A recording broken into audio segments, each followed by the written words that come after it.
Assalamualaikum warahmatullahi wabarakatuh. Saudaraku yang dirahmati oleh Allah Subhanahu wa Ta'ala, kalau seseorang, baik itu sahabat, saudara, melakukan kesalahan, sebaiknya memang kita menegur.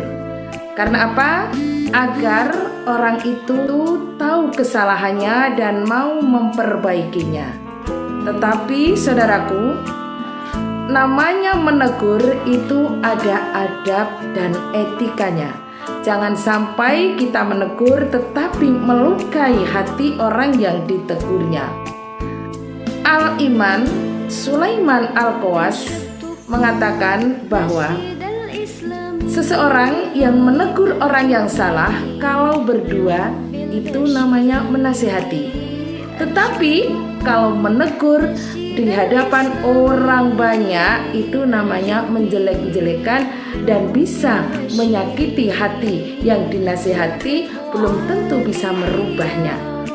Nah, saudaraku, semoga di dalam persahabatan, semoga kita menjadi sahabat yang baik dan tidak melukai hati sahabatnya, dan kita terhindar dari orang-orang yang zalim. Semoga menginspirasi. Terima kasih. Assalamualaikum warahmatullahi wabarakatuh.